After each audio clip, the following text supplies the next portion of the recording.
High, আমি প্রিয়াঙ্কা। আজ তোমাদেরকে বাটারস্কচের কেক দেখাতে চলেছি। চলো বন্ধুরা, এর মধ্যে কি কি উপকরণ লাগবে চলো দেখে নিই।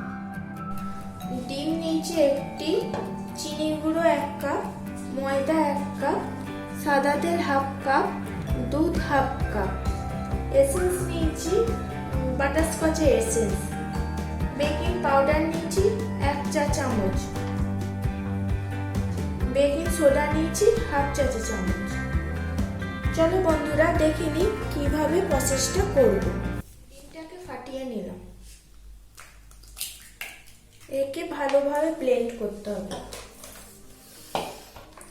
ব্লেন্ড করা হয়ে গেছে, এবার দেবো চিনি গুঁড়ো। চিনি গুঁড়োটাকেও ভালোভাবে মিক্স করে নিতে হবে। এবার দেবো তেল, সাদা তেল 1/2 কাপ, সাদা তেল, দুধ 1/2 কাপ, এসেন্স বাটারস্কচের এসেন্স, এটাকেও ভালোভাবে মিক্স করতে হবে। এবার দেবো ময়দা, বেকিং পাউডার,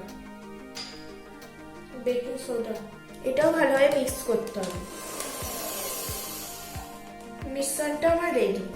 এবার একটি পাত্রে ঢালবো। এই যে একটি পাত্র নিয়েছি, পাত্রের মধ্যে মিশ্রণটি ঢালবো।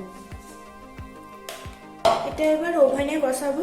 চলো দেখাই কিভাবে ওভেনে বসাবো।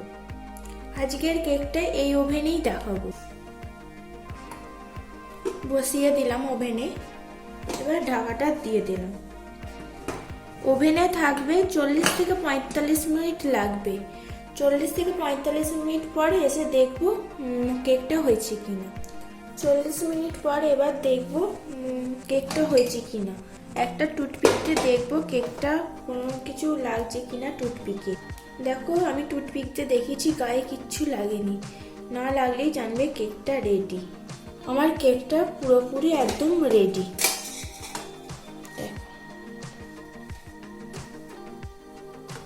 তোমরাও বাড়িতে ট্রাই করো, জানাও কেমন লাগলো।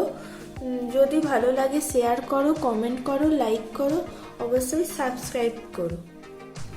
দেখো কেকটা খুবই স্পঞ্জ হয়েছে। দেখো আমি হাত দিচ্ছি, পুরো ভিতরে ঢুকে যাচ্ছে, খুবই স্পঞ্জ হয়েছে।